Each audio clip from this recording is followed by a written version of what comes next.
Hi, ಎಲ್ರಿಗೂ ನಮಸ್ಕಾರ. Welcome back to my channel. ಏನಂದರೆ, ಕಲ್ಲಂಗಡಿ ಹಾಕಿದ್ದೋ ನಾವು ಈ ಸತಿ ಇಷ್ಟು ಒಂದು 3.5 4 ಎಕರೆ ಹಾಕಿದ್ದೋ. ನೋಡಿ ಯಾವ ಥರ ಆಗಿದೆ. ಏನಂದರೆ ಈ ಬೆಂಕಿ ರೋಗ ಮತ್ತು ತರಗೆಲೆ ರೋಗ, ಈ ಮರಳೆ ರೋಗ ಅಂತ ಕಾಣಿಸ್ಕೊತಾ ಇದೆ. ಅದು ಏನು ತೊಂದರೆ ಆಗಿರ್ಬೋದು ಅಂತ ನಿಮ್ಗೆ ಯಾರಿಗಾದ್ರೂ ಅನುಭವ, ನನಗಿಂತ ಅನುಭವದವ್ರು ಯಾರು ಇದ್ರೆ ದಯವಿಟ್ಟು ಕಾಮೆಂಟ್ ಮುಖಾಂತರ ತಿಳಿಸಿ. ಇದಕ್ಕೆ ಏನು ಪರಿಹಾರ ಮಾಡ್ಬೋದು ಅನ್ನೋದನ್ನ ದಯವಿಟ್ಟು ತಿಳಿಸಿ. ತುಂಬ ಸಹಾಯ ಆಗುತ್ತೆ ನಿಮ್ಮಿಂದ. ನೋಡಿ, ಅಂಬು ಕೊನೆಯಲ್ಲಿ ಎಲೆಗಳೆಲ್ಲ ಒಣಗ್ತಾ ಇದೆ.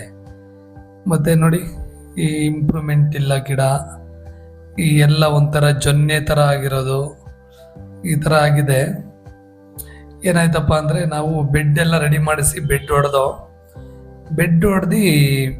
ಎಲ್ಲ ರೆಡಿ ಆಯಿತು, ಬೀಜ ಊರಿಸ್ತೋ ಹಿಂದೆಲೆ ಮಳೆ ಬಂದ್ಬಿಡ್ತು. ಸೊ ಅದರಿಂದ ಏನಾದ್ರು ಸಮಸ್ಯೆ ಆಯ್ತಾ ಏನಂತಾನೆ ಗೊತ್ತಾಗ್ತಲ್ಲ ನಮ್ಗೆ. ಈ ಸತಿ 3.4 ಎಕರೆ ಜಮೀನು, ನಾವು ಹೆಂಗೆ ಖರ್ಚು ಮಾಡಿದ್ರು 3.5 4 ಲಕ್ಷ ಖರ್ಚೇ ಬರುತ್ತೆ. ಬಟ್ ಈ ಸತಿ ನಮಗೆ ಖರ್ಚಲ್ಲ, ಅದರಲ್ಲಿ ಅರ್ಧ ಅಮೌಂಟು ಕೂಡ ಬರುವಂಥ ಯಾವುದೇ ಇದಿಲ್ಲ, ಆ ಥರ ಆಗ್ಬಿಟ್ಟಿದೆ. ನೋಡಿ, ಗಿಡ ಆಕ್ಟಿವೂ ಇಲ್ಲ,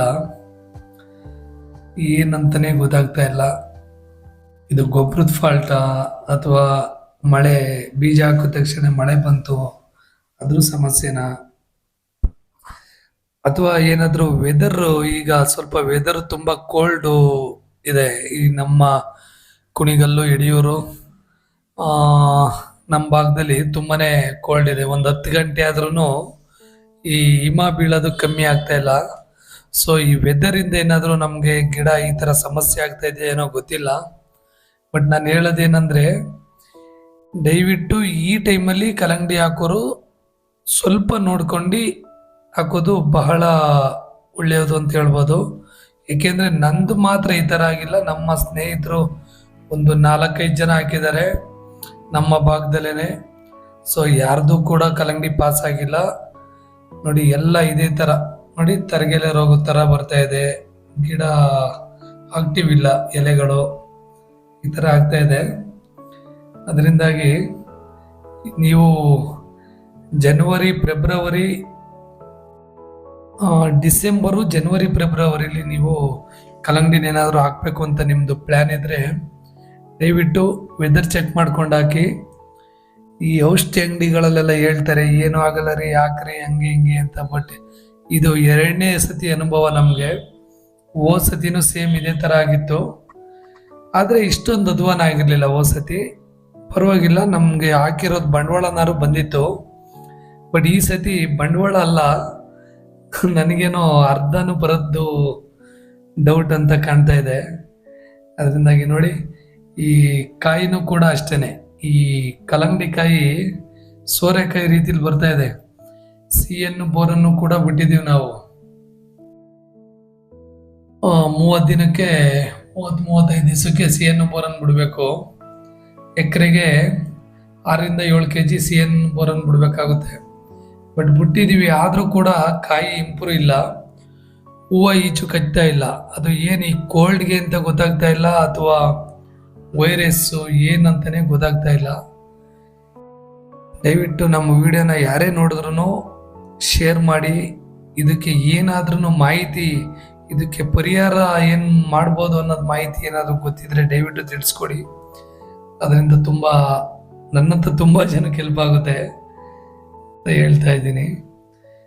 ಈ ತರಗೆಲೆ ಮತ್ತು ಬೆಂಕಿ ರೋಗಕ್ಕೆ ನಾವು ಸ್ಪ್ರೇ ಕೂಡ ಮಾಡ್ದೋ, ಈ ಕವಚ ಇಲ್ಲ ನೇಟಿವ್ ಈ ಥರದ್ದು ಔಷಧಿನ ಸ್ಪ್ರೇ ಮಾಡ್ದೋ, 2 ಸತಿ ಮಾಡಿದ್ದೀವಿ. ಬಟ್ ಆದರೂ ಕೂಡ ಕಂಟ್ರೋಲ್ ಬಂದಿಲ್ಲ. ಕವಚ ಅನ್ನೋದು ಒಂದು ಡಬ್ಬಕ್ಕೆ 30 ಗ್ರಾಮ್ನಷ್ಟು ಹಾಕೋಬೇಕು. ಹಾಕೊಂಡು ಸ್ಪ್ರೇ ಮಾಡ್ದೋ, ಬಟ್ ಆದರೆ ಯಾವುದೇ ರೀತಿ ರಿಸಲ್ಟು ನಮಗೆ ಬರಲಿಲ್ಲ. ಸರಿ, ಅದ್ಯಾಕೋ ರಿಸಲ್ಟ್ ಇಲ್ಲಲ್ಲ ಅಂದ್ಬಿಟ್ಟು ಇನ್ನೊಂದು 10 ದಿವಸ ಗ್ಯಾಪ್ ಬಿಟ್ಟು ತಿರ್ಗಾ ನೇಟಿವ್ ಚೆಕ್ ಮಾಡೋಣ ಅಂದ್ಬಿಟ್ಟು ನೇಟಿವ್ ಆಗ್ತು. ನೇಟಿವ್ನು ಅಷ್ಟೇ, ಒಂದು ಡಬ್ಬಕ್ಕೆ 10 ಗ್ರಾಮು ಯೂಸ್ ಮಾಡಬೇಕಷ್ಟೇ. ಬಟ್ ಆದರೂ ನೋಡಿ ನಮಗೆ ಯಾವುದೇ ರೀತಿ ರಿಸಲ್ಟ್ ಸಿಕ್ಕಿಲ್ಲ. ಅದೇ ಥರ ಇದೆ, ತುಂಬ ಗಿಡಗಳನ್ನ ನಾವು ವೈರಸ್ ಅಂದ್ಬಿಟ್ಟು ಕಿತ್ತು ಕೂಡ ಹಾಕ್ಬಿಟ್ಟು, ಬಟ್ ಅದರಿಂದ ನಮಗೇನು ಯೂಸ್ ಆಗಲಿಲ್ಲ. ದಯವಿಟ್ಟು ಈ ವಿಡಿಯೋನ ಆದಷ್ಟು ಶೇರ್ ಮಾಡಿ. ಯಾರಿಗಾರು ಇದ್ರ ಬಗ್ಗೆ ಏನಾದರೂ ಮಾಹಿತಿ ಗೊತ್ತಿದ್ರೆ ದಯವಿಟ್ಟು ತಿಳಿಸ್ಕೊಡಿ. ಬರೀ ನಮ್ಮ ಭಾಗದಲ್ಲಿ ಮಾತ್ರ ಹಿಂಗಾಗ್ತಾ ಇದೆ. ಈ ನಮ್ಮ ಸ್ನೇಹಿತರೊಬ್ರು ಬೆಳೆದಿದ್ದಾರೆ ಈ ನಾಗಮಂಗಲ ಸೈಡಲ್ಲಿ, ಅವ್ರದ್ದು ತೋಟ ತುಂಬ ಚೆನ್ನಾಗಿ ಬಂದಿದೆ, ಪಾಸ್ ಆಗಿದೆ ಅವ್ರದ್ದು.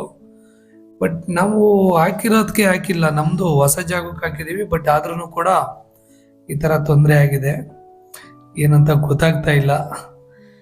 ನಿಮ್ಮಲ್ಲಿ ಯಾರಾದ್ರೂ ಗೊತ್ತಿದ್ರೆ ದಯವಿಟ್ಟು ತಿಳಿಸಿ. ನೀವಿನ್ನೂ ನಮ್ಮ ಚಾನಲ್ನ ಸಬ್ಸ್ಕ್ರೈಬ್ ಮಾಡಿಲ್ಲ ಅಂದರೆ ಸಬ್ಸ್ಕ್ರೈಬ್ ಮಾಡಿ, ಸಪೋರ್ಟ್ ಮಾಡಿ.